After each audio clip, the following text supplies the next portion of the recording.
Walang kahirap-hirap kumita ng pera. Ako na yata ang babae na pinagpala sa lahat ng mga kababaihan. Kapag sinuswerte ka nga naman, oo. Ang sarap matulog na maraming pera at gigising na may pera, tapos ang ganda-ganda ko pa. Ikaw na talaga, Cathy. Bongga ka, girl! Hindi mo alam kung gaano kahirap maghanap buhay. At hindi mo rin alam kung sino ang binangga mo. Ngayon matitikman mo ang balik ng karma sa kasamaang ginawa mo. Ako magpaparusa sa iyo hanggang sa magtanda ka. Mararamdaman mo ang bagsik ng aking kapangyarihan. Aray! Tulong! Tulungan niyo ako! Hindi ko na kayang sakit. Tama na! Tigilan mo na ako! Alam ko, ikaw na matanda ka may kagagawan nito. Parang awa mo na. Huwag mo naman akong pahirapan ng ganito. Patawarin mo na ako. Tiisin mo lamang ang hapdi, Cathy. Kailangan mamatay ang mga insekto para hindi na mas lumala pa ang sugat mo. Kinakain ng mga yan ang iyong balat at sinisip-sip ang iyong dugo. Kung hindi natin mapapatay ang mga pesteng yan, hindi maghihilom ang mga sugat sa katawan mo. Taon 2006, Cavite. Sa isang bayan sa nasabing probinsya, nakatira ang dalagang si Cathy. Kilala siya sa kanilang lugar dahil sa may angking kagandahan at kaseksihan. Kaya naman halos magkandara pa ang mga kalalakihan kapag siya ay dumaraan. Halos araw-araw may umaakyat ng ligaw sa kanila na labis naman na ikinatutuwa niya dahil sa mga dalang regalo o kaya naman ay pagkain. Kahit ni isa sa mga ito ay wala siyang magustuhan, pero hindi pa rin siya tumitigil sa pagpapaligaw dahil nang hihinayang siya sa mga binibigay ng mga yon. Ang iba ay sumuko na dahil halos maubos na ang kanilang pera, makabili lamang ng regalo para sa dalaga. Alam mo, Cathy, kung hindi mo ako gusto, mas mabuti pang sabihin mo na agad sa akin. Pabalik-balik na ako dito pero wala naman nangyayari. Nagsasayang lang ako ng oras sa iyo eh. Pinapaasa mo lang ako sa wala. Butas ng bulsa ko sa kung ano-anong pinapabili mo. Hoy, ang kapal naman ng mukha mo. Kung napapagod ka na, edi huwag ka nang bumalik dito. Tsaka yung mga dinadala mo, gusto mo yan dalhin sa akin. Isa pa, tingnan mo nga yung itsura mo. Ew, sa tingin mo ba papatulang kita? Wala bang salamin sa bahay nyo? Sana man lang inisip mo kung bagay ka sa akin, tsaka ka nagpabalik-balik dito. Sige na, umalis ka na. Marami pa akong gagawin. Napakamot ulo na lamang ang lalaki habang palabas ng bahay ng dalaga. Sa paglipas ng mga araw, dahil sa masamang ugali ni Cathy ay unti-unti na ring natauhan ang mga lalaking nanliligaw sa kanya. Ulilang lubos ang dalaga kaya nagpapalipat-lipat siya ng tirahan.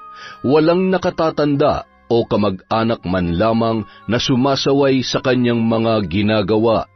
Wala rin siyang permanenteng trabaho dahil hindi siya nagtatagal sa kanyang mga pinapasukan. Ayaw niyang napapagod at mas lalong nawawalan agad ng gana kapag napapagalitan ng kanyang mga supervisor o napagsasabihan ng kanyang mga katrabaho. Mahaba na ang 2 buwan sa kanyang mga napapasukan at magpapasya na lamang na umalis at maghahanap ng iba na mas magaan ang gawain. Sa ganda kong to, hindi bagay sa akin ang trabahong yon. Kaya hindi ako magtsatsaga sa kakarampot na sahod. Masisira lang ang ganda ko, hindi ko naman ikakayaman yon. Hindi rin naman siya nakakakuha ng mataas at magaan na trabaho dahil hindi siya nakapagtapos sa pag-aaral. Napabarkada at walang alam sa buhay kundi ang magbulakbol at manloko ng mga kalalakihan para lamang may pangtustos siya sa kanyang sarili at sa lahat ng kanyang mga pangangailangan. Isang araw, napilitan na naman siyang lumipat ng lugar at doon magbabaka sakali na mas gumaan ang takbo ng kanyang buhay. Marami kasi siyang pinagtataguan dahil sa kanyang mga utang at mga naloko. Maging may asawa at may edad na ay binibiktima niya sa ngalan ng pera. Kailangan kong maging mas maingat sa pagkakataong ito. Sana naman makahanap na ako ng lalaking magugustuhan ako, yung kaya kong buhayin at syempre, Yung kayang ibigay lahat ng luho ko. Pagod na ako sa ganitong buhay. Gusto ko nang yumaman. Pera! Kailangan ko ng pera para sumaya. Gamit ang kanyang naipon, nakabayad siya ng pangrenta sa bago niyang tinitirhang apartment. Sakto namang natanaw niya ang isang lalaki na naglalakad papunta sa isang sasakyan. Patakbong nagmadali ang dalaga para makasalubong ang lalaki at para masimulan ang kanyang plano. Nang makalapit na siya sa kinaroroonan ni Jerry, ay nagkunwaring nahihilo ang dalaga. Hinawakan nito ang ulo para mapansin siya ng lalaki. Nakita naman yun ni Jerry, kaya napatigil siya sa paglalakad at nilapitan si Cathy. "Miss, ayos ka lang ba? May masakit ba sa'yo? Miss?" Parang nandidilim ang paningin ko. Tulungan mo ako. Agad namang sinalo ni Jerry ang dalaga bago tuluyang bumagsak ang nanghihinang katawan noon sa kalsada. Nanlaki ang mga mata ng lalaki nang masubsob ang mukha nito sa malusog na dibdib ng dalaga. Agad niya namang inilipat ang kanyang tingin sa malaanghel na mukha ni Cathy. Miss, gising. Ayos ka lang ba? Ay, bakit naman ngayon pa?" Isinakay ng lalaki sa kotse ang dalaga at pinainom ng tubig. Binuksan niya ang aircon ng kanyang sasakyan para mahanginan si Cathy. Inisip niya na dahil baka sa sobrang init kaya yon hinimatay. "Gusto mo bang dalhin kita sa ospital para makasiguro tayo na maayos ang pakiramdam mo? Nahihilo ka pa ba?" Hindi na. Ayos na ako. Pwede bang ihatid mo na lang ako sa tinutuluyan ko? Salamat ha. Salamat sa pagtulong mo sa akin. Napakabait mo naman. Teka, ano nga palang pangalan mo? Ako si Jerry. Ikaw? Cathy na lang. Sigurado ka ba na ayos ka na talaga? Hindi ka na magpapatingin sa doktor? Baka kung ano na yung sakit mo, mas mabuting magpatingin ka para maagapan. Bakit kasi lumalabas ka ng ganitong oras? Napakainit at wala ka pang dalang payong. Huwag kang mag-alala. Okay lang talaga ako. Siguro pagod o baka dahil puyat lang ako. At saka kanina pa kasi ako naglalakad para maghanap ng trabaho eh.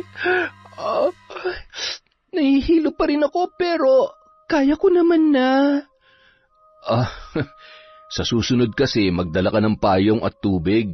Ayan tuloy, buti ako nakakita sa'yo. Hindi napigilan ni Jerry na mapalingon kay Cathy, lalo na sa mga maputing hita nito na sinadya ng babae na itaas ang kanyang palda at nagkukunwaring masakit yon habang hinihimas-himas.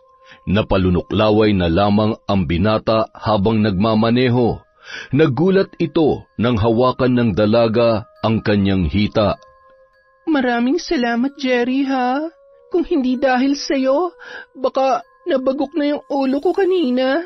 At baka kung sino pang masamang loob ang nakadampot sa akin. Mabuti na lamang at ikaw ang tumulong sa akin. Ang swerte naman ng girlfriend mo o asawa mo. Bukod sa gwapo ka na, mabait ka pa. Wala nga akong girlfriend eh. Asawa pa kaya? Kapag sinuswerte ka nga naman, sakto, walang sabit. Baka ikaw na nga ang lalaking para sa akin. Char! Sa gwapo mong yan, wala kang girlfriend? Maniwala ako sa'yo. Alam mo kung pwede lang mag-apply bilang girlfriend mo, ginawa ko na. Seryoso ako, wala talaga. Joke lang yun ha, pero kung siseryosohin mo, pwede rin naman. Nang makarating sila sa apartment ni Cathy, inalalayan ni Jerry na bumaba ng sasakyan ang dalaga hanggang sa makapasok sa loob. Nung magpapaalam na sana si Jerry, pinigilan siya ni Cathy. Jerry, sandali. Baka gusto mo munang uminom ng juice o kaya ng kape. Ipagtitimpla kita. Wag na, salamat na lang. Tutuloy na ako. Sige na, para naman kahit papano, masuklian ko yung pagtulong mo sa akin. Kahit man lang sa simpleng paraan, makabawi ako sa'yo. Kahit nagmamadali, napilitan si Jerry na paunlakan ang alok ng dalaga. Kumuha siya ng isang tasa at ibinuhos ang mainit na tubig. Habang hinahalo ni Cathy ang tasang may kape, palihim siyang ngumisi habang sinusulyapan ang nakaupong lalaki sa may sala. Pasimpleng pumikit sabay hinipan ang isang tasang kape na kanyang hawak. Heto na, Jerry. Masarap ako magtimpla kaya siguradong kahit mainit ang panahon ay hinding-hindi mo matatanggihang higupin ang kape ko. Habang ibinibigay ni Cathy ang tasa ng kape, tinitigan niya sa mata si Jerry na parabang may binubulong na mga salita. Isang palipad hangin kung tawagin ang kanyang ginagamit para makapambiktima. Natutunan niya yon sa kanyang namayapang ama. Ano, masarap ba? Kung gayon, pwede bang ibigay mo sa akin lahat ng pera mo sa pitaka? Biglang natulala ang binata at parang wala sa sarili na sumunod na lamang sa utos ng babae. Kinuha niya ang pitaka sa kanyang bulsa at binigyan ng malaking halaga ng pera si Cathy. Pagkatapos maisakatuparan ni Cathy ang kanyang plano ay inihatid na niya si Jerry sa sasakyan. Pinaandar yon ng lalaki at agad na umalis. Wala sa sariling nagmamaneho si Jerry. Habang nasa kalagitnaan ng daan, bigla itong napahinto at biglang nanumbalik ang kanyang ulirat. Kasabay noon ay ang pagkirot ng kanyang ulo na animoy gulong-gulo sa mga nangyari. Hindi maalala ng binata ang buong pangyayari. Mas lalong tumindi ang sakit ng kanyang ulo sa kakaisip kung bakit siya napadpad sa lugar na yon. Ang tanging naaalala niya lamang ay may tinulungan siyang babae, ngunit hindi na niya maalala ang mga sumunod na nangyari. Nagulat siya na may biglang kumatok na pulubing bata sa bintana ng kanyang sasakyan para manlimos. Doon niya lamang napansin na nawawala na ang kanyang pera. Kinaumagahan, pumunta si Cathy sa isang mall para mag-shopping. Halos lahat ng magustuhan niya ay binibili niya nang walang pagdadalawang isip. Puro mamahalin ang presyo ng kanyang kinukuha. Hindi pa yun nakontento, nagtungo pa siya sa isang kilalang restaurant. Kahit mag-isa lang siyang kakain, halos pang 3 katao ang kanyang ino-order. Pinag-usapan na siya ng mga waiter dahil sa dami ng pagkain na nakahain sa kanyang mesa. Hay nako, Tay, kung nabubuhay pa sana kayo ngayon, nararanasan niyo rin ang ginhawang nararanasan ko. Kayo kasi maaga niyo akong iniwan. Di hamak na mas magaling akong dumiskarte kaysa sa inyo. Pero hindi bale, ikakain ko na lang kayo sa bawat mamahaling restaurant na pupuntahan ko. Basta, Tay, ha? Huwag mo akong pababayaan kung nasan ka man ngayon. Ikaw nang bahala sa akin. Makalipas ang 1 linggo, wala nang natira sa nakulimbat ni Cathy, kaya naman mainit na naman ang kanyang ulo. Kaya nag-isip na naman siya ng panibagong plano para magkaroon ng pera. Palaging ganoon ang kanyang sitwasyon. Kung kailan ubos na ang kanyang pera, tsaka lamang siya kikilos. Hanggat nakikita niyang may laman pa ang kanyang pitaka, kampante lamang siya at walang pakialam. Kinagabihan, abala ang dalaga sa pagpapaganda ng kanyang sarili. Nilagyan niya ng pulang lipstick ang kanyang mga labi at nagbihis ng napakaigsing palda. Minsan na rin nagkaroon ng kinakasama ang dalaga at nakilala niya yon sa isang bar. Ngunit hindi nagtagal ang kanilang relasyon nang mapansin ng lalaki na pera lamang ang habol nito sa kanya. At hindi niya rin nagustuhan ang ugali ni Cathy. Walang alam sa gawaing bahay, waldas at kapag hindi nasusunod ang gusto ay nagwawala. Pagkatapos mag-ayos ng kanyang sarili, sumakay siya sa isang tricycle papunta sa isang bar. Pagkarating doon, Halos lahat ng lalaki ay isa-isa niyang kinilatis. Pinagtitinginan din siya ng mga yon dahil sa kaakit-akit niyang kasuotan, muka at hubog ng katawan. Kinikilala niya kung sino ang mukhang mayaman at kung sino ang may makapal ang pitaka. Tsaka niya gagawin ang susunod niyang hakbang. Ano ba yan? Parang wala namang mukhang tao dito. Ang tsatsaka, ha? Ay, di bali na nga. Pera lang naman ang kailangan ko eh. Lalaking may laman ang pitaka. Teka, ayun. Tama bang nakikita ko? Malapitan nga. Sa wakas, siguradong paldo-paldo na naman ako dito. Nilapitan agad ng dalaga si Miguel. Medyo may kaedaran na at bagong customer lamang sa bar na yon. Mukhang mabango at mayaman. Mas lalong namutawi ang ngiti sa mga labi ng dalaga nang makita niyang kinuha ng matanda ang pitaka mula sa bulsa nito para magbayad sa inorder na alak.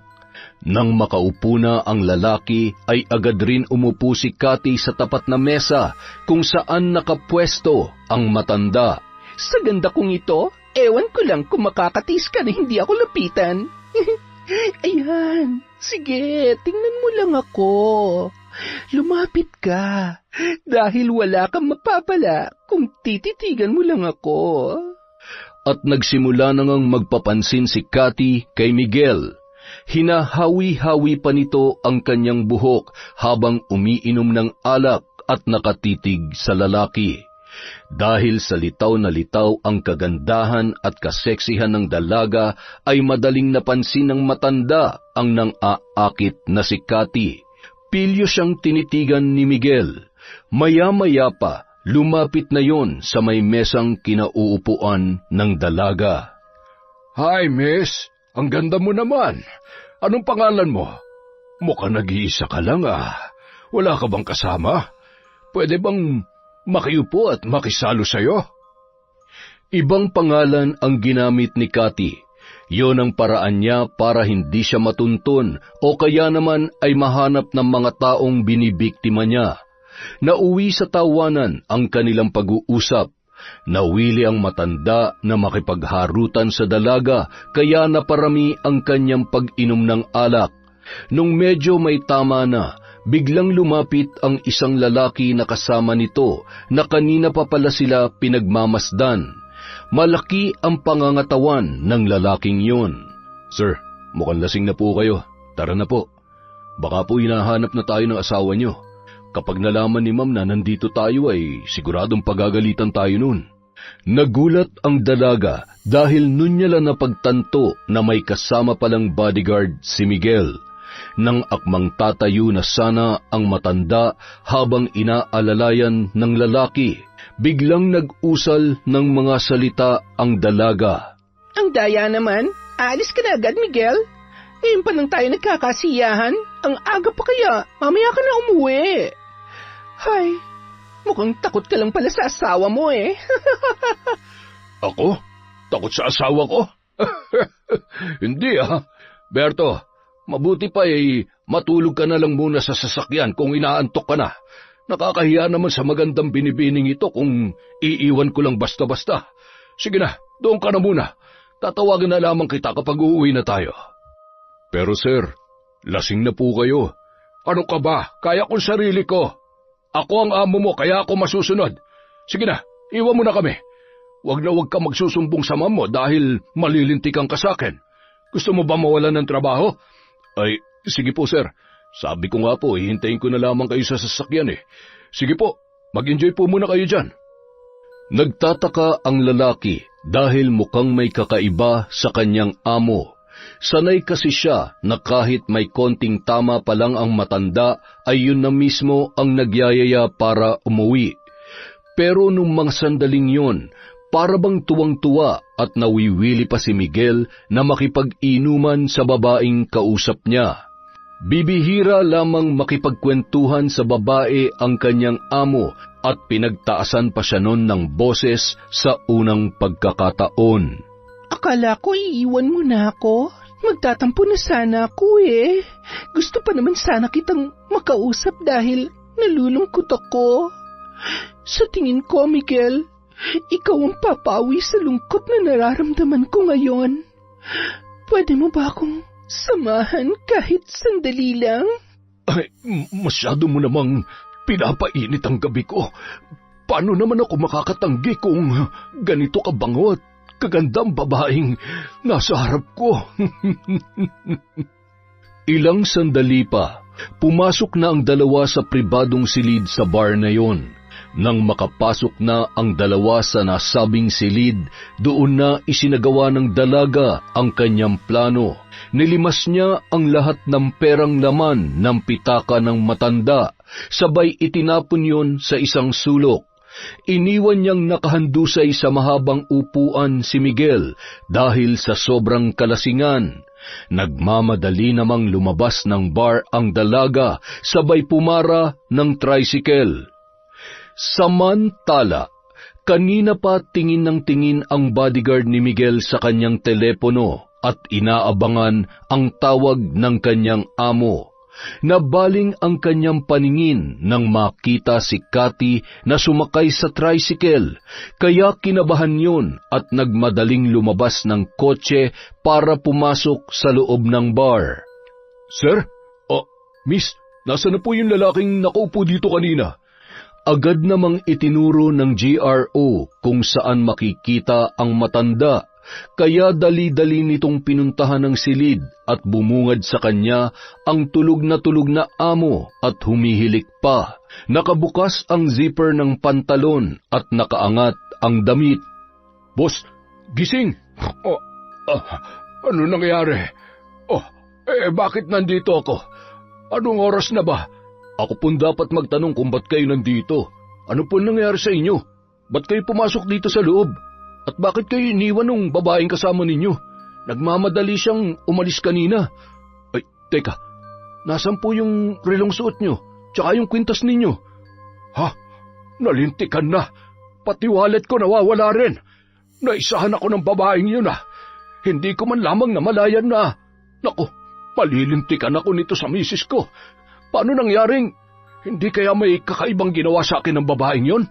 Na-hypnotize ba ako? Maaari po. Baka nga po ginamitan kayo ng itim na kapangyarihan na kung tawagin sa probinsya namin ay palipad hangin. Napamura na lamang si Miguel sa sobrang inis sa sarili. Sinubukan niyang hanapin ang babae, ngunit walang nakakakilala sa pangalan na binigay nito. Kinuha niya rin ang CCTV footage ng bar, ngunit sadyang mailap ang dalaga sa kamera.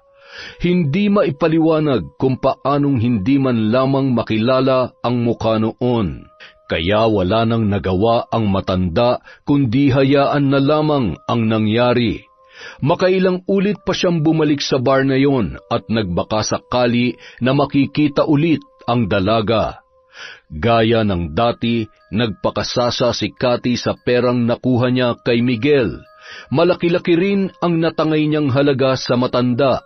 Humiga pa ito sa kama at pinaghahagis ang pera habang humahalakhak matapos niyang ibenta ang relo at kwintas.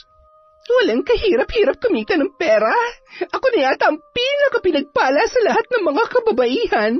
Kapag sinuswerte ka nga naman, oo.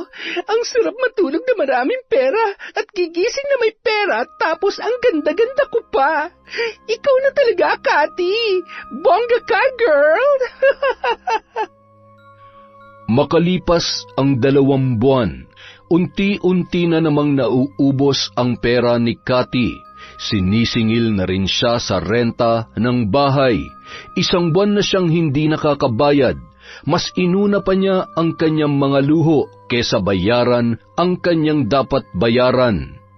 Kapag hindi ka pa nakapagbayad sa susunod na araw, talagang palalayasin na kita. May naibibili ka nga ng kung ano-ano tapos hindi mo magawang magbayad ng renta. At isa pa, pwede ba? Maglinis ka naman ng bahay. Tingnan mo nga yung paligid mo. Ang kalat-kalat at ang dumi-dumi na. Kababae mong tao napakababoy mo. Sarili mo lang yata ang kaya mong ayusin. Babalikan kita ulit. Siguraduhin mong may pambayad ka na. Kung hindi, ako mismo maghahakot ng mga gamit mo papalabas. Oo na, sige na po. Hindi pa nga ako nag-aalmusal, busog na ako sa sermon nyo. Ay, kainis. Abat, ako pa talaga ngayon na nakakainis. Ikaw na nga itong hindi marunong magbayad, ikaw pa may ganang mainis. Aling Gina naman. Ang sabi ko po, magsisimula na ako maglinis. Ang sungit. Pinandilatan ng mata ni Cathy ang tumalikod na si Aling Gina. Nawalan na rin ng gana ang dalagang kumain, kaya bumalik na lamang yung muli sa higaan dahil biglang sumama ang kanyang pakiramdam. Lintek, nagkanda leche-leche ng buhay ko. Kapag minamalas ka nga naman, bakit naman kasi ngayon pa sumama ang pakiramdam ko? Kailangan kong gumaling at kailangan ko ng dumiskarte. Wala na akong pambayad. Baka magliyab ng ilong ng matandang dragon na yon. Kinaumagahan, kahit medyo iniinda ni Cathy ang sakit ng kanyang ulo, ay pinuntahan niya ang bahay ni Aling Gina para makiusap kung pwedeng bigyan ulit siya ng isa pang araw na palugit para makapagbayad. Tao po! Aling Gina! Tao po! Oh, Cathy, ikaw pala. May kailangan ka ba sa asawa ko? Ano po kasi... Wala kasi siya dito. Umalis, pumunta sa palengke. Ano bang sadya mo sa kanya at sasabihin ko na lang pagdating niya? Bakit nga ba? Hindi ko naisip to, ha? Tama. Ikaw ang sagot sa problema ko sa asawa mo. Umaayon na naman sa akin ang pagkakataon. Ano po kasi? Makikiusap po sana ako sa kanya. Wala pa po kasi akong pambayad ngayon sa renta ng bahay, Mang Lope. Ay, ganun ba? Hamot sasabihin ko na lamang. Kaso kilala mo naman ang asawa ko. Magagalit lamang yung kapag nadidelay ang bayad ng upa, lalo na kung nakailang balik na siya para maningil. Kaya nga po, makikiusap sana ako Walang-wala po kasi talaga ako ngayon. Sinibayan pa ng sakit ng ulo ko kaya hindi po ako makapagtrabaho. Parang awa niyo na po, tulungan niyo naman po ako na pakiusapan siya Wala po kasi akong mapupuntahan kapag pinalayas niyo ako dito. Napahagulhol ang dalaga at marahan namang hinimas ni Mang Lope ang braso nito para patahanin. Pasimple namang bumulong sa isipan si Cathy dahilan para biglang mawala sa sarili ang matanda na ilang segundo munang natulala sa kanyang harapan bago pumasok sa kwarto at may kung anong hinahanap. Ganyan nga. Sumunod ka sa lahat ng sasabihin ko. Ngayon, kunin mo lahat ng perang nasa wallet ng asawa mo. Ibigay mo yun sa akin, Mang Lope. Mabilis na sumunod kay Cathy ang matandang lalaki. Kinuha niya ang susi ng kabinet at binuksan yon. Dinampot ang lahat ng pera at ibinigay sa dalaga. Nanlaki ang mga mata ni Cathy nang makita ang napakaraming pera. Wow! Ang dami nito, Mang Lope! Maraming salamat po! Alis na po ako! Bye! Iniwan ni Cathy si Mang Lope habang wala pa sa kanyang sarili. Maya-maya lamang ay dumating na si Aling Gina at sinalubong pa yon ng dalaga. Aling Gina, sakto po ang pagdating nyo. Heto pambayad ko. Sabi ko naman sa inyo, magbabayad ako kapag may pera na ako mabuti naman kung ganon. Magbabayad ka naman pala pinatatagal mo pa. Pinapainit mo pa ang ulo ko. Kayo naman po kasi, hindi kayo makapaghintay. Ay, sige. Sa susunod, agahan mo magbayad para hindi tayo nagkakaproblema. Pasensya na po ulit kayo. Huwag na kayo magsusungit, ha? Sige kayo, mabuburi, napakaganda niyong kilay. Nako, salamat naman. Pangatlo ka na yata sa mga nakapansin ng kilay ko ngayong araw. Papasok na ako sa bahay at mainit dito sa labas. Baka mabura pa. Che, naniwala naman. Ang pangit kaya parang ewan. Pero ang mahalaga, may pera na naman ako. Samantala, nang makapasok si Aling Gina sa bahay ay agad niyang iniabot kay Mang Lope ang pinamili at pinadala yon sa kusina. Dumiretso siya sa kwarto para magpalit ng damit na basang-basa ng pawis. Paglabas niya ay wala pa ring imik ang asawa nito, kaya nilapitan at tinapik yon sa balikat. Oh, Lope, bakit kanya ang itsura mo? Hindi ba't sabi ko ay dalhin mo na ang mga yan sa kusina? Ano pang hinihintay mo? Pasko? Bagong taon? Hoy, kinakausap kita! Ay, kabayo, bakit ka naman nanggugulat? Kanina pa ako nagsasalita dito, hindi mo naman ako naririnig. Ano nangyari sa'yo, ha? Parang inaantok ako at ano nga bang ginawa ko kanina? Bakit parang wala akong maalala? Ay, naguguluhan ako. Parang, Ewan ko sa'yo. Nag-uulyanin ka na talaga. Hindi mo na alam ang mga pinaggagawa mo. Natigil ang pag-uusap na mag-asawa nang maalala ng babae na kailangan niya na palang magpasahod ng mga trabahante sa ipinagagawa nilang bagong apartment. Pagpasok niya sa kwarto ay nabulahaw ang buong kabahayan sa lakas ng kanyang sigaw. Lope! Gina? Ano nangyari? Nasaan ng pera ko dito? Kinuha mo ba? Dito ko itinatago yung mga inipong ko. Ano? Hindi ko alam yung sinasabi mong pera. Hindi ko naman pinapakailaman yung mga gamit mo, ha? Kung ganon, sino ang kumuha? Sino naman na maglalakas loob na papasok dito sa bahay natin?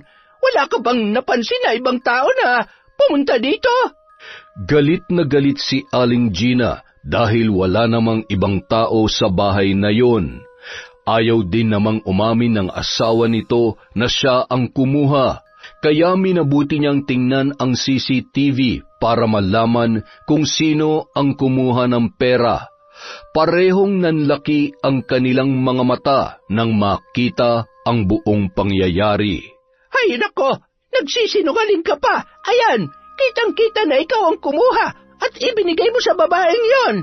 May pahawak-hawak ka pa sa braso?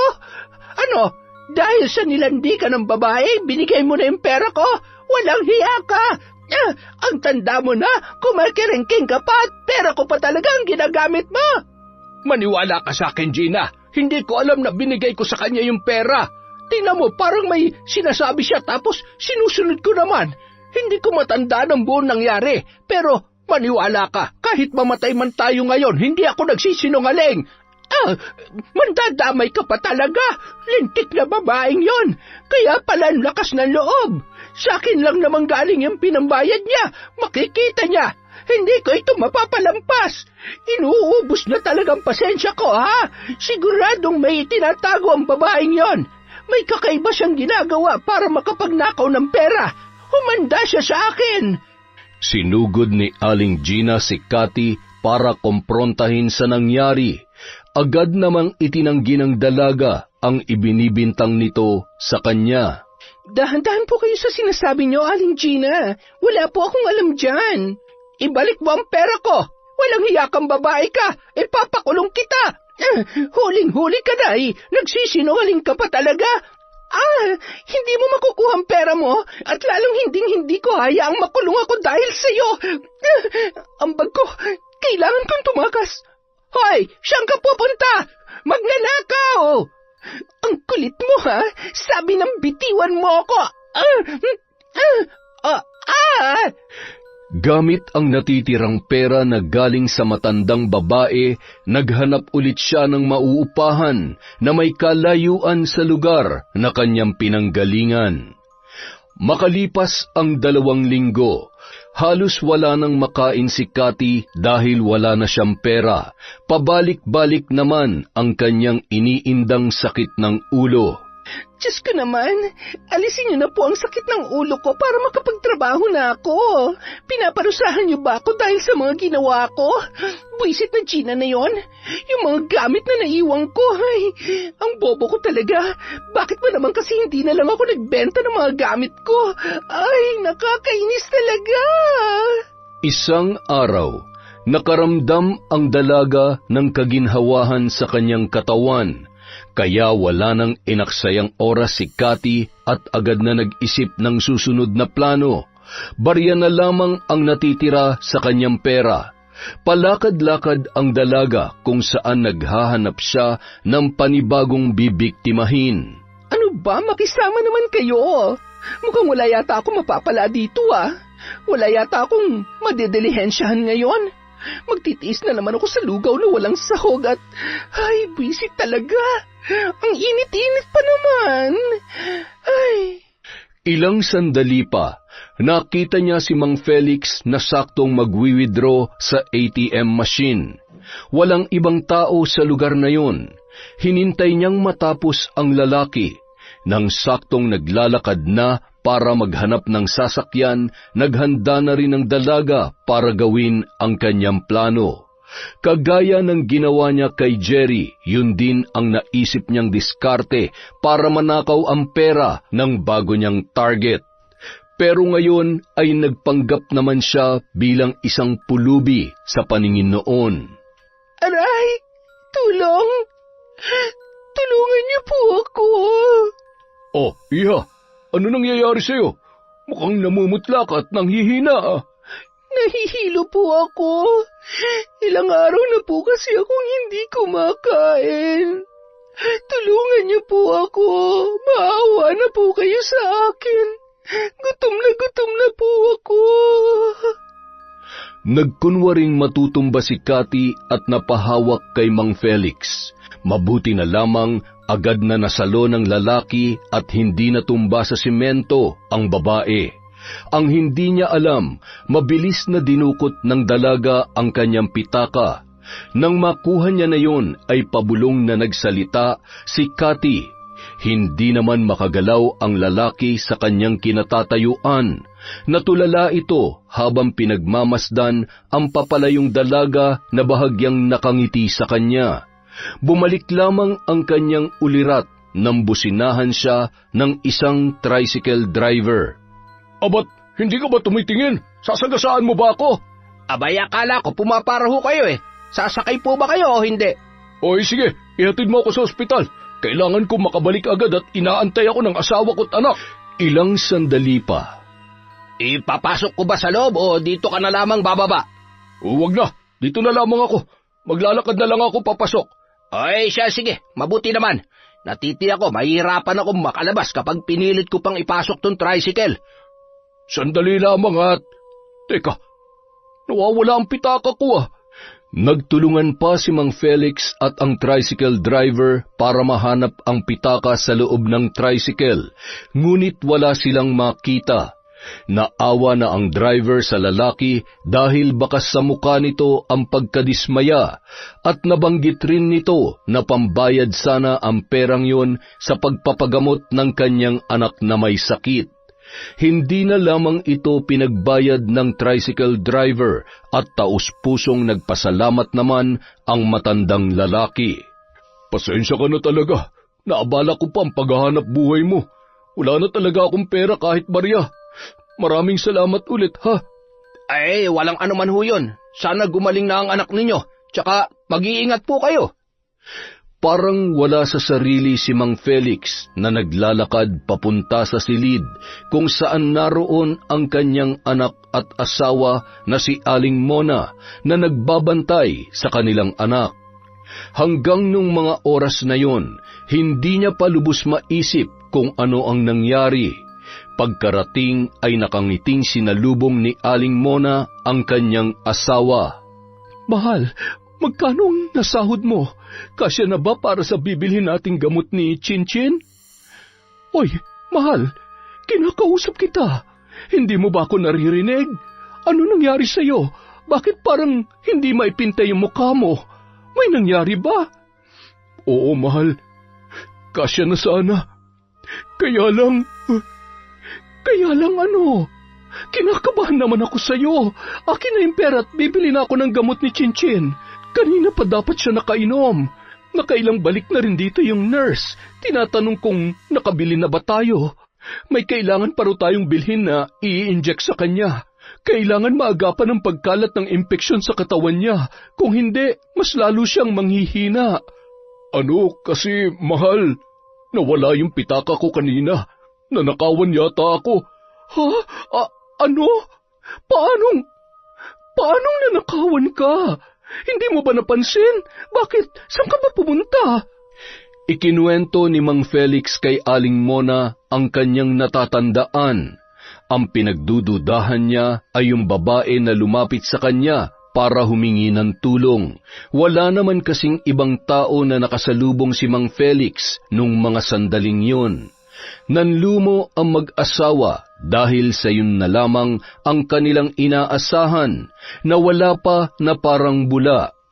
Nag-alala tuloy sila kung saan kukuha ng panggastos sa ospital. Halos lahat na ng kanilang kakilala ay nautangan na ng mag-asawa. Ano nang gagawin natin ngayon? Kailangan makabili tayo ng gamot ni Chinchin. Ang mamahal pa naman ng mga gamot na kailangan niyang inumin. Ay, mahal, paano ng anak natin? Saan na naman tayo kukuha ng pera? Wala ka nang sasahurin sa susunod na buwan.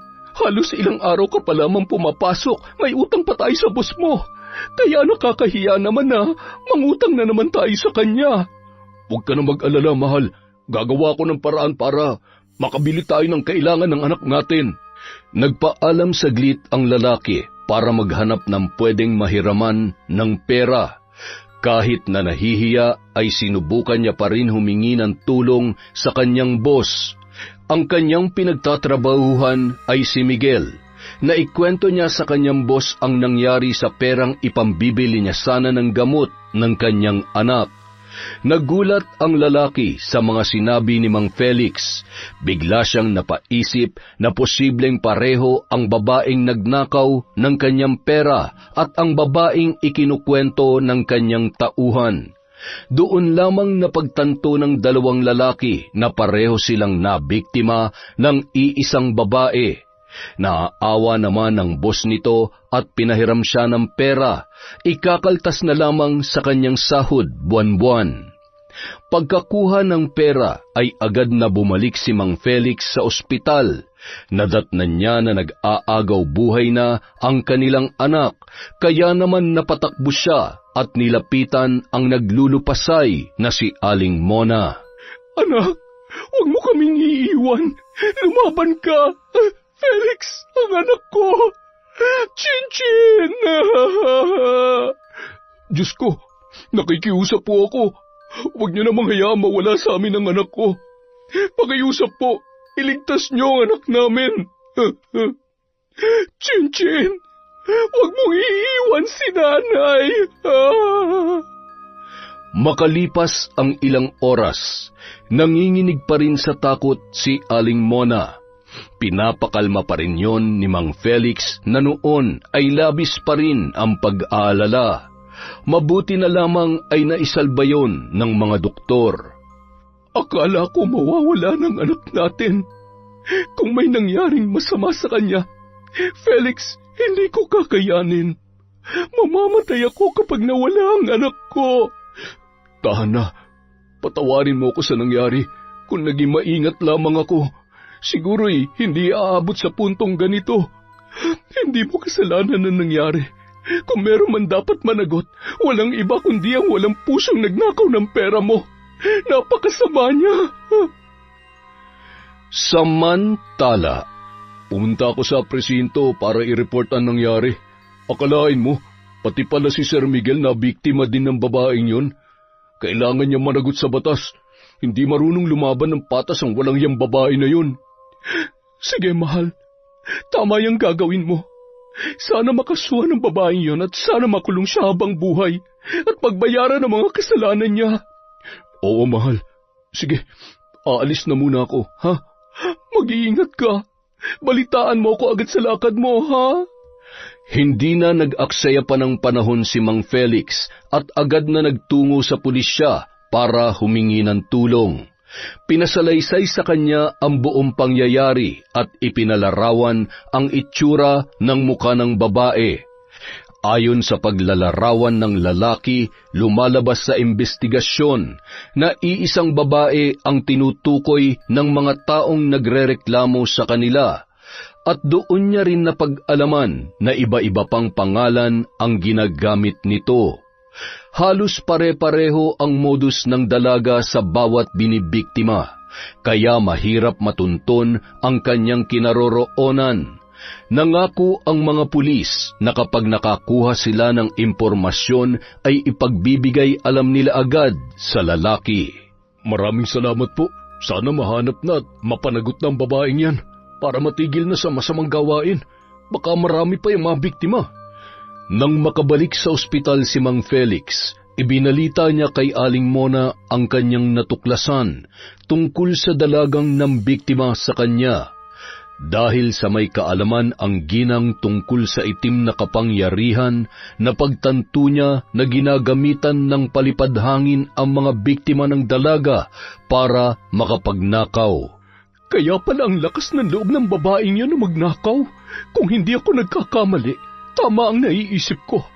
Dapat sa kanya, mahal. Alam ko kung anong pumapasok dyan sa utak mo.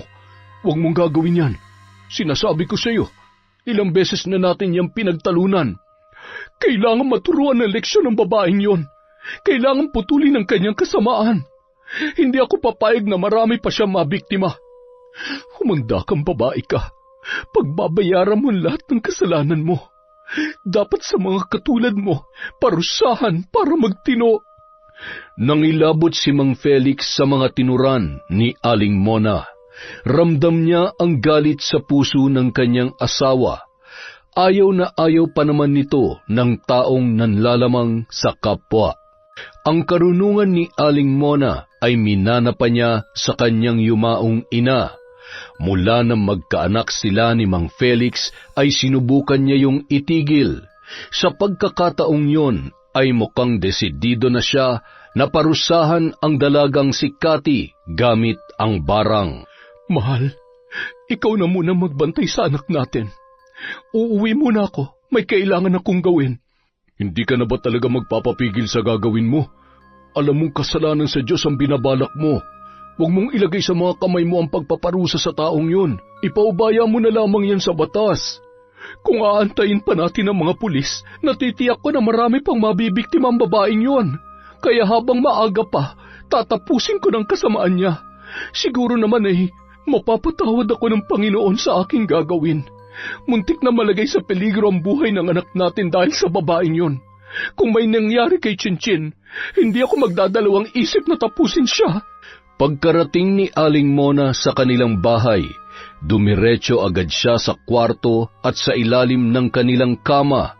Doon nakalagay ang kahon kung saan nakasilid ang kanyang mga kagamitan sa pambabarang. Hindi mo alam kung gaano kahirap kumita at hindi mo rin alam kung sino ang binangga mo. Ngayon matitikman mo ang balik ng karma sa kasamaang ginawa mo. Ako ang magpaparusa sa iyo hanggang sa magtanda ka. Mararamdaman mo ngayon ang bagsik ng aking kapangyarihan. Kinuha ni Aling Mona ang malaking itim na kandila sabay sinindihan. Mula sa kanyang bulsa, dinukot niya ang nakatiklop na papel na may guhit ng muka ng babaeng pinagbibintangan nila na magnanakaw. Binigyan ng kopya ng mga pulis ang kanyang asawa sa pagkakakilanlan ng babae, kaya yun ang gagamitin ng ginang sa pagsasagawa ng barang. Pagkatapos ilagay ang papel sa pulang tela, ay nag-usal siya ng orasyon. Habang binibigkas ng ginang ang dasal, ay dahan-dahan niyang pinapatakan ng kandila ang muka ng babaeng nasa larawan. Nang halos matakpan na ng patak ng kandila ang muka ng babae, tinusok niya rin yun ng luma at mahabang karayom. Ngayon, mararamdaman mo ang init ng bawat patak ng kandila. Mag-aapoy ang buo mong katawan na ani mo'y sinisilaban. Mahapdi at parang pinapaso na nagbabagang bakal. Mararamdaman mo rin ang talim na parang tumutusok na mga karayom sa iyong katawan. Damhin mo ang parusang balik sa iyong kasamaan. Sige, Humiyaw ka sa sobrang sakit. Samantala, biglang nakaramdam si Cathy ng kakaiba sa kanyang katawan. Hey, ano ba to? Mukhang may gustong pumasok na itim na kapangyarihan sa katawan ko Pwes, kung sino ka man, hindi ka magtatagumpay. Hanggat suot ko ang kwintas na ito, walang makakapanakit sa akin. Kaya akong protektahan ito kahit gaano pa kalakas ang kapangyarihan mo. Ipinakulam na kaya ako ng ginang na yon? Aba, nakinabang naman siya sa dami ng mamahaling gamit na naiwan ko sa apartment niya. Buisit siya. Namana pa ni Cathy ang kwintas na yon sa kanyang yumaong ama. Kilala yon bilang isang mahusay na albularyo. Sa kabilang banda, naramdaman ni Aling Mona na mukhang hindi gaanong tumatalab ang kanyang ginagawang pambabarang sa dalaga. Ganun pa man, hindi siya tumigil sa paggawa ng ritual. Pinagpapawisan ng ginang habang patuloy sa pagbigkas ng mga kahindik-hindik na salita. Maya-maya pa, biglang lumakas ang hangin at isang tinig ang narinig ng ginang. Sino kang nangangahas na barangin ako? Anong kasalanan ko sa'yo? Para malaman mo, hindi ako tatablan ng kapangyarihan mo.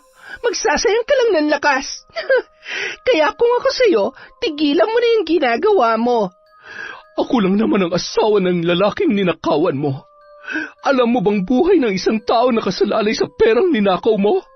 Hindi ka marunong lumaban ng patas, kaya dapat sa'yo putulin niya mga kamay mo at dukutin niya mga mata mo para matigil ng kasamaan na bumabalot yan sa katawan mo.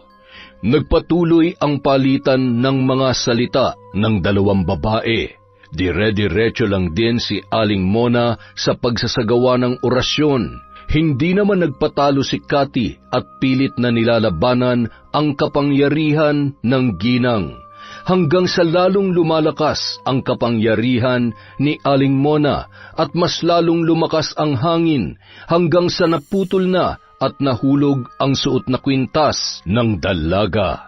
Tumilapon ang babae at tumama sa pader ng bahay na kanyang inuupahan. Aray! Walang hiya ka, matanda ka! Humanda ka! Babalikan kita! Hindi mo ako matatalo! Kung inaakala mo matatakot ako sa'yo, pues nagkakamali ka! Bigla namang nawala ang malakas na hangin at hindi na rin narinig ni Aling Mona ang tinig ni Cathy. Matagumpay na naisagawa ng ginang ang kanyang ritual laban sa dalaga.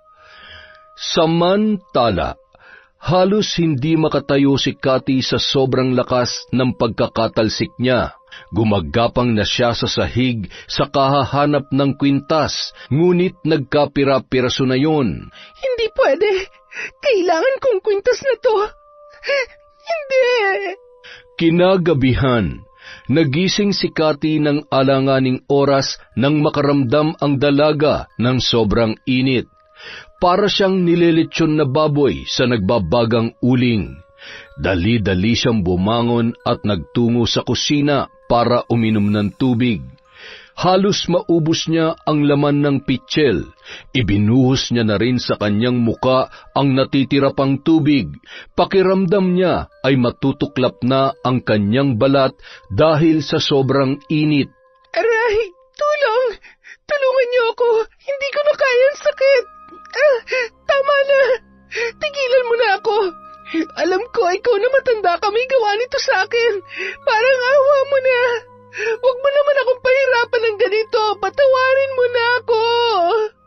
Kahit anong sigaw ni Cathy para humingi ng tulong ay walang nakakarinig sa kanya. Kaya walang nagawa ang babae kundi tiisin na lamang ang sakit. Halos wala na siyang saplot sa katawan nang pagtatanggalin niya ang suot niyang damit. Kahit na nakatapat na siya sa bentilador ay wala pa rin yung epekto. Nahirapan na rin siyang huminga at muntikan ng himatayin. Tulong! Parang awa niyo na! Tulungan niyo ako! Maya-maya pa, bigla na lamang nawala ang init na kanyang nararamdaman. Natuwa ang dalaga at napahalakhak. Inakala niya na tumigil na ang pambabarang sa pagpapahirap sa kanya. Ngunit ilang sandali pa, nang mahihiga na sana ang babae, malakas na sigaw ang kanyang pinakawalan. Nang maramdaman niya na parang may tumutusok sa kanyang likod. Aray! Ano na naman to? Lintik na matandang yun ah! Hindi mo ba talaga ako titigilan? Ano ba? Tama na! Hirap na ako! Tigilan mo na ako! Mas lalong tumindi ang sakit na nararanasan ni Cathy. Hindi na ito mapakali at napapalundag na rin ang dalaga sa sobrang sakit, hanggang sa tuluyan na siyang nawalan ng malay. Kinaumagahan, nagising na lamang ang dalaga na nakahandusay sa sahig. Masakit ang ulo at nanlaki ang kanyang mga mata nang makita niya na puno ng sugat ang kanyang buong katawan. Parang hiniwa ng isang matalim na bagay at sa loob noon ay may mga insekto. Pinagmasdan ng dalaga at nandiri siya dahil gumagalaw-galaw pa ang mga yun. Nagpupumalahaw siya sa iyak at hindi makapaniwala sa nangyayari sa kanya. Samantala, Sana naman ay magtanda ka ng babae ka. Kulang pa yan sa mga nagawa mong kasalanan. Pasalamat ka't kahit papano'y mabait ako. Dahil kung hindi, baka tinapos ko na ang buhay mo. Pero dahil hindi naman ako kasing sama ng iniisip mo, hindi kita papatayin. Gusto ko lang matuto ka at itama ang mga bagay na kahit alam mong mali ay ginagawa mo pa rin. Pero hindi pa rin dyan matatapos ang pagpapahirap ko sa'yo. Makalipas ang 2 araw, hindi pa rin tumigil si Aling Mona sa pagpapahirap kay Cathy. Kaya humingi na ng tulong ang dalaga sa kakilala nitong albularyo. Kinailangan niyang bumalik sa lugar kung saan siya lumaki, dahil doon nakatira ang kilalang albularyo ng kanyang ama. Sakay ng nirentahang sasakyan ang dalaga, bumiyahe siya ng mahigit 4 na oras para marating ang lugar na yon. Dumiretso na siya sa bahay ng manggagamot dahil baka kung makita pa siya ng mga tao doon ay pagtulungan pa siyang saktan. Kahit may takot siyang bumalik sa kanila ay napilitan pa rin siya dahil sa kagustuhan niyang gumaling. Cathy, anong ginagawa mo dito? Mang Danny, tulungan niyo po ako at sana po huwag niyo ipaalam sa mga tao na nandito ako. Kayo na lang po ang alam kong makakatulong sa akin. Parang awa niyo na po. Hirap na po ako. Alam mo na hindi ako sang-ayon sa mga ginagawa mo. Pinagsabihan na kita, pero hindi ka nakinig sa akin. Ginamit mo sa maling paraan ang iyong kapangyarihan. Kagaya ka rin ng tatay mo. Simula na mamatay ang ama mo, ang buong akala ko ay tatalikuran mo na rin ang itim na karunungan. Kung wala lang akong utang na loob sa iyong ama, hindi kita patutuloy sa pamamahay ko. Sa inyo na po mismo nanggaling. May utang na loob kayo sa pamilya ko. Kung hindi dahil kay tatay, baka wala na kayo sa mundong ito. Kaya bilang kapalit, tulungan niyo po ako. Tanggalin niyo ang sumpa na nakakabit sa katawan ko. Sige, tutulungan kita. Pero mangako ka sa akin na magbabago ka na. Ito na siguro ang naging karma mo. Mangako ka, Cathy, dahil kung hindi, kahit magmakaawa ka pa, hindi kita tutulungan. Ayaw ko na sa pagkakataong ito ay patuloy kita na hahayaan sa iyong mga kalokohan. Kung noon ay wala akong nagawa para itama ka, ngayon hindi na ako papayag. Nangako ako sa Panginoon na sa oras na magkita tayong muli, gagawin ko ang lahat para maituwid ka. Ngayon, tutuparin ko ang pangako ko sa kanya at sa tatay mo, habang may pagkakataon ka pa. Opo, basta tulungan niyo lang po ako na gumaling. Pangako po magbabago na ako. Ang sakit. Pakiusap, gamutin niyo na po ako. Aray! Sa tingin ko, isa sa mga naging biktima mo may gawa nito. Pasalamat ka't hindi kanya balak patayin. Dahil kung ganon ang kanyang kagustuhan, malamang sa mga oras nito ay pinagpipiestahan ka na ng mga uod at bangaw. Nag-usal ng panalangin si Mang Danny habang nakapatong ang kamay sa ulo ni Cathy. Pinatakan ng matanda ng likido ang mga sugat sa kanyang katawan.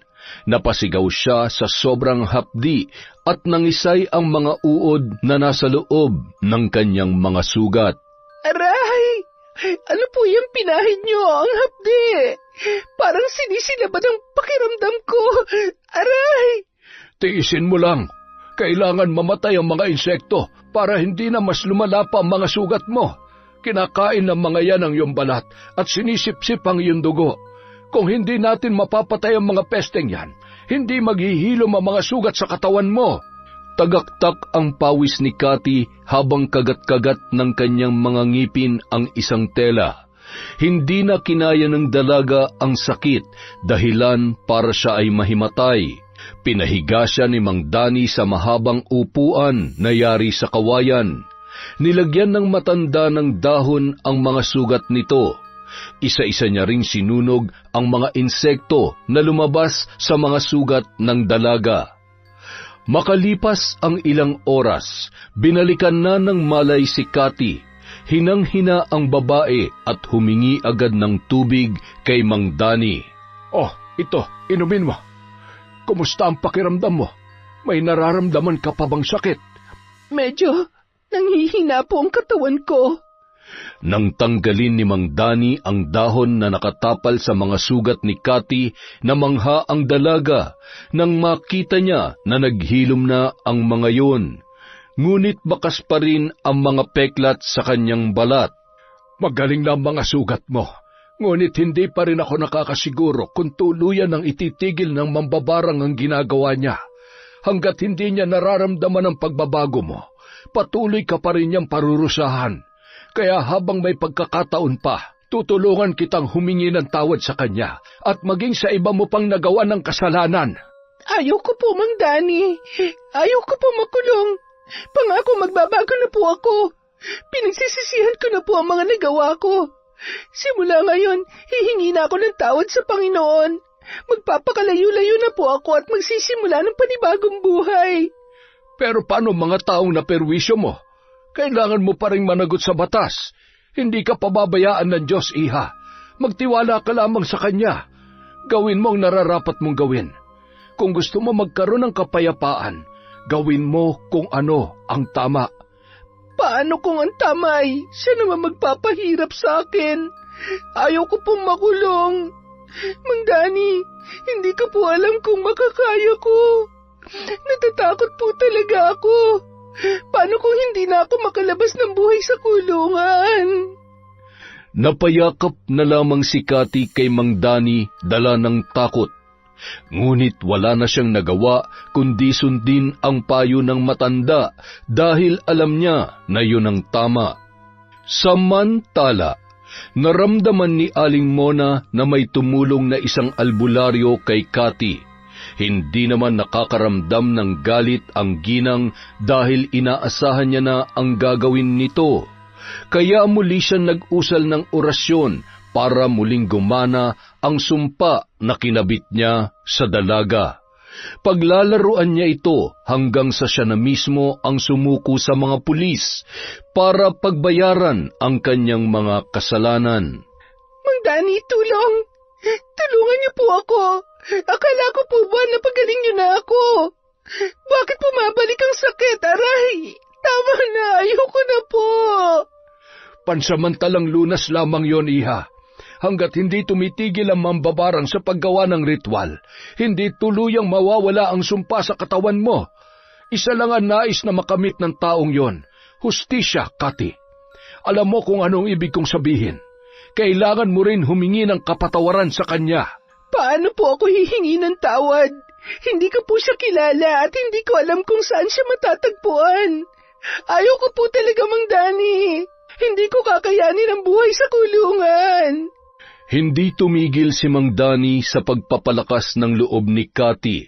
Laking pasasalamat naman ng dalaga sa matanda dahil ito na lamang ang taong pwede niyang lapitan at hingan ng tulong nung mga oras na yon. Matapos niyang gamutin ulit, hinayaan muna niyang mapag-isa ang dalaga para makapagpahinga at para na rin makapag-isip. Ilang oras ding naguguluhan ng dalaga hanggang sa hindi na nito namalayan na nakatulog na pala siya. Nang magising yon, ay muli siyang kinausap ni Mang Danny ng masinsinan. Maayos na ba ulit ang pakiramdam mo? Ano, nakapagdesisyon ka na ba? Opo, Mang Danny. Buo na po ang loob ko. Susuko na po ako sa otoridad. Tama po kayo. Kailangan kong pagbayaran ng mga naging kasalanan ko. Pero bago po muna ako pumunta sa presinto, pwede po bang samahan niyo ako sa puntod ni Itay? Gusto ko po muna siyang dalawin bago ako pumasok ng kulungan. Mabuti naman kung ganon. Sige, sasamahan kita. Huwag ka mag-alala, dadalawin kita palagi sa kulungan. Andito lamang ako, hindi kita pababayaan. Manalig ka lamang sa nasa itaas at hindi ka magtatagal sa loob. Magpakabait ka doon. Agad na nagtungo si Mang Danny at Cathy sa sementeryo kung saan nakalibing ang kanyang ama. Hindi napigilan ni Cathy na pumatak ang kanyang mga luha. Naawa si Mang Danny habang pinagmamasdan ang dalaga. Malungkot man siya na makukulong ito, ngunit alam niya na yon ang makakabuti para sa lahat. Kinahapunan, naghahanda na si Cathy para sumuko sa mga pulis. Sasamahan naman siya ni Mang Danny. Maluha-luha pa ang dalaga habang binabaybay nila ang daan patungo sa presinto. Alam mo, kung saan man naroroon ang tatay mo ngayon, alam kong masaya siya sa gagawin mo. Alam kong labis ang kanyang pagsisisi dahil sa kanya'y nasira ang buhay mo. Kaya matutuwa siya dahil gusto mo nang ayusin ang sarili mo na kailanman ay hindi niya nagawa para sa kanyang sarili. Nang makarating sila sa presinto, ay agad na pinusasan si Cathy ng mga pulis. Kinunan ng litrato at kinuha na rin ang kanyang fingerprints. Pagkatapos noon ay ipinasok na ang dalaga sa selda. Humagulhol yun habang nagpapaalam ang matanda. Matatag ka, Cathy. Alam kong malalampasan mo ang lahat ng ito. Samantala, nung araw ding yun ay lalabas na ng ospital ang anak ni Mang Felix at Aling Mona. Mas lalo silang natuwa nang makarating sa kanila ang balitang pagsuko ni Cathy sa mga alagad ng batas. Hindi maipaliwanag ang sayang nararamdaman ng ginang nung mga oras na yun. Salamat naman at nagtanda ng babaeng yun. Patawarin niyo po ako, Diyos ko, kung nakagawa po ako ng kasalanan. Yun lamang talagang naisip kong paraan para parusahan at maturuan ng leksyon ang katulad niya. Natulungan ko siyang itama ang mga pagkakamali niya. Patawad po kung nagpasakop ako sa kadiliman. Lumipas ang ilang araw, linggo, buwan at taon. Naging mabait ang dalaga sa loob ng kulungan. Maraming naantig sa kwento ng kanyang buhay, kung papaano niya piniling magbago at takasan ang mundong kinagisnan niya simula pa lamang nung siya ay bata pa.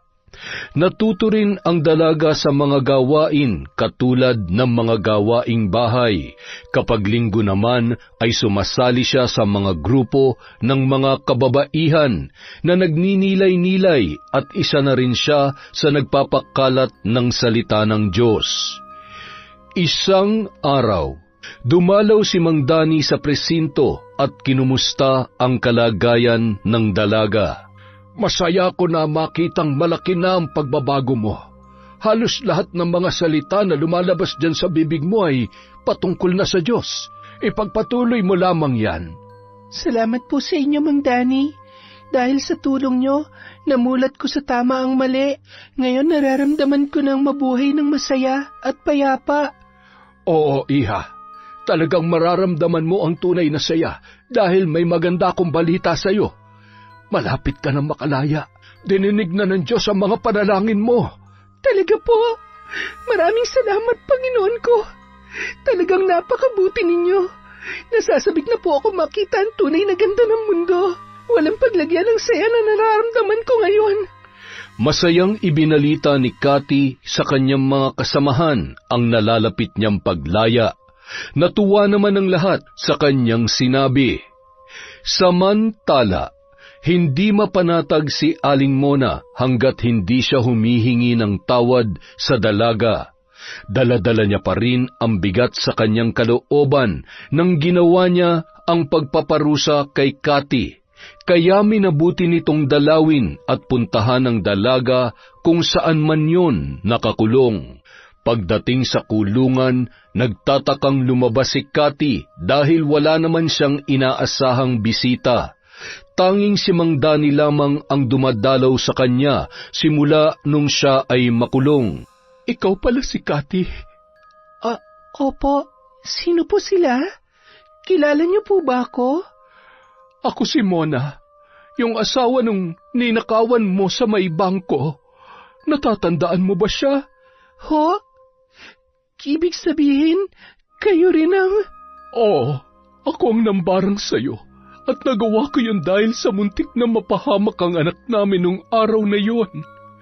Buhay ang nakasalalay sa perang ninakaw mo.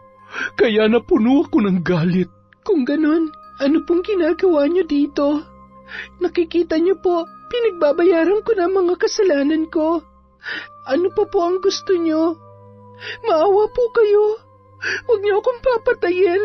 Tinuruan lamang kita ng leksyon. Patawarin mo sana ako. Natigilan si Cathy sa sinabing yon ni Aling Mona. Ilang minuto bago siya nakapagsalita.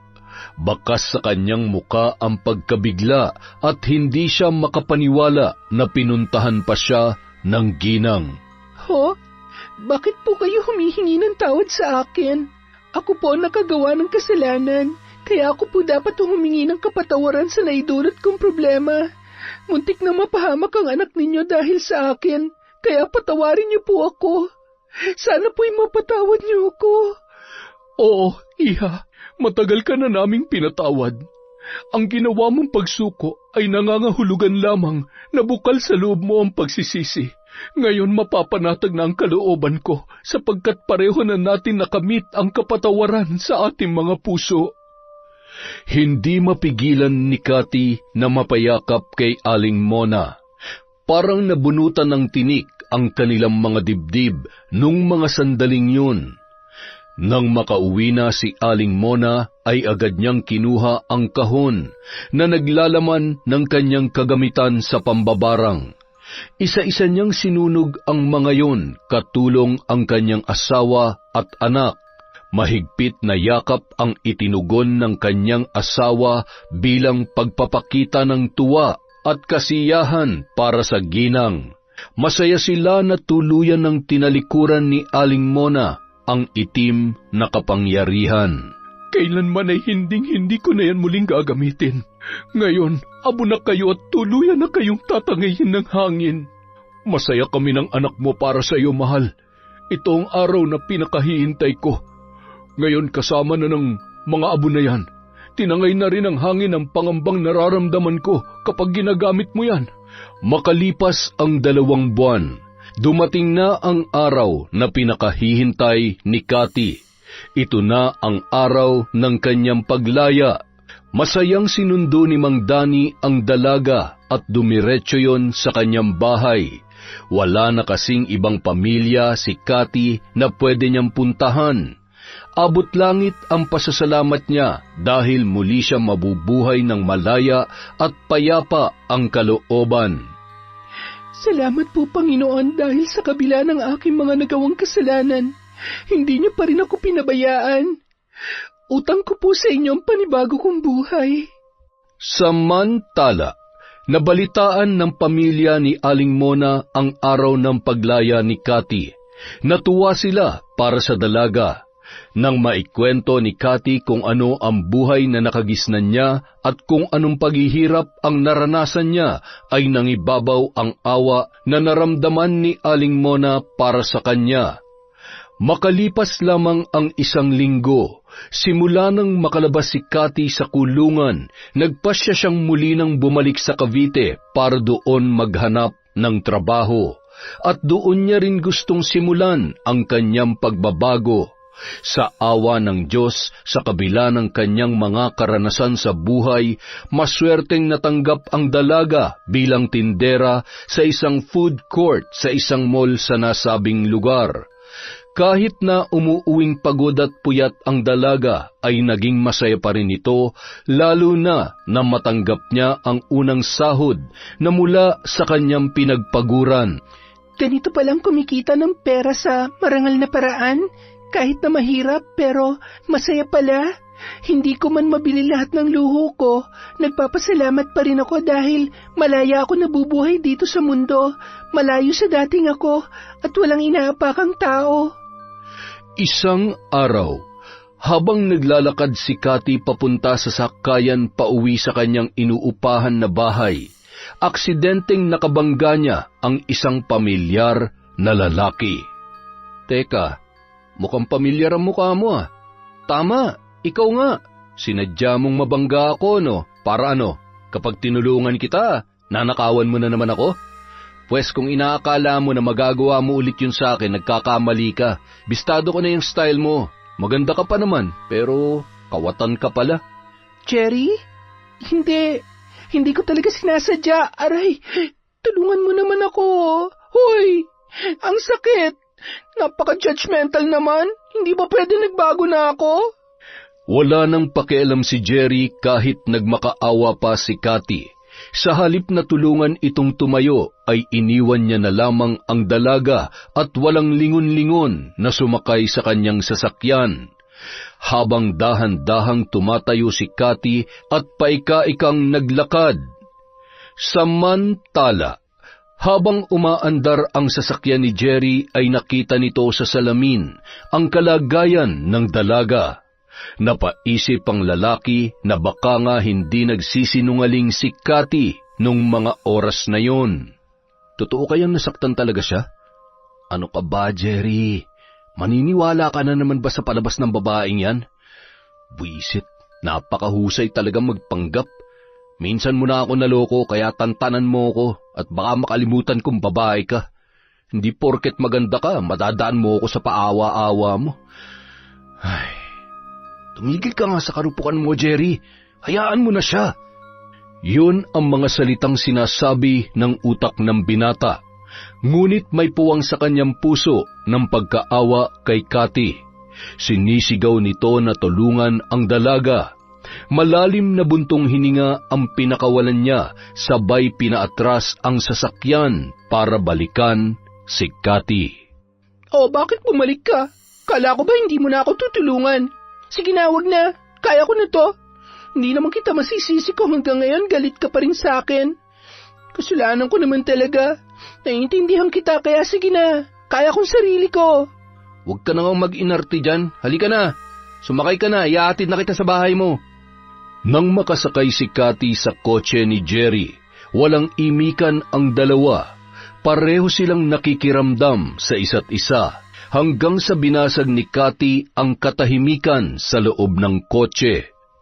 Patawarin mo sana ako sa kasalanang nagawa ko sa'yo. Pinagbayaran ko ng lahat ng yun sa kulungan. Salamat din at sa kabila ng nagawa ko sa'yo, mas pinili mo pa rin na tulungan ako. Sana mapatawad mo na ako.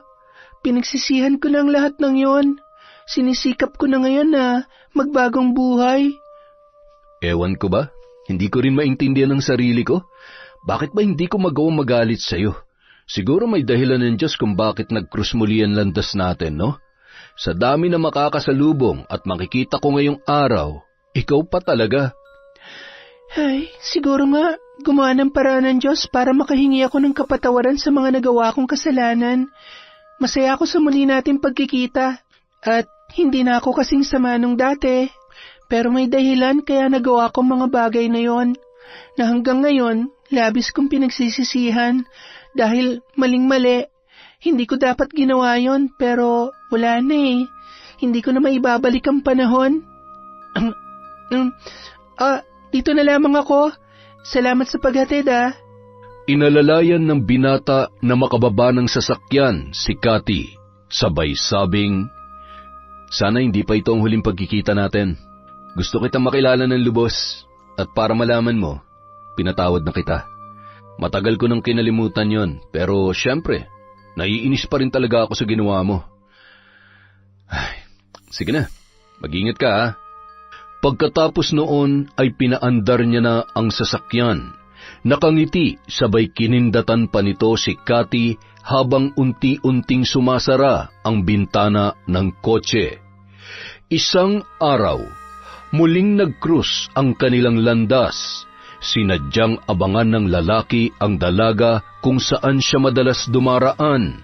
Mula nang muli silang magkita ay hindi na nawala sa isip niya si Cathy. Oh, ikaw na naman? Bakit parang ang liit ng mundo natin? Alam mo, Cathy, gusto talaga kitang makita. At sa wakas, natsyempohan din kita rito. Pinagtataguan mo yata ako eh. Ha? Bakit? Hindi kita maintindihan. May kailangan ka ba sa akin? May kasalanan na naman ba ako? Wala akong kinuha sa sasakyan mo ha. At saka... Pwede ba kitang iyaing lumabas? Ang boring kayang mag-isa. Baka naman gusto mo akong samahan. Para naman makabawi ka sa akin. Sabihin na natin na gusto talaga kitang makilala, makasama, at basta. Ano? Okay lang ba sa'yo? Ano? Nagbibiro ka ba? Ako? Bakit ako? Baka nabibigla ka lang o kaya baka naaawa ka lang sa akin. Hindi ako ang babaeng nararapat sa'yo, Jerry. Alam mo naman kung anong klaseng tao ko, kung anong pinagmulan ko. Magkaiba tayo ng mundo. Marami ka pang makikilalang babae dyan. At saka, wag mo nga akong tinitingnan ng ganyan.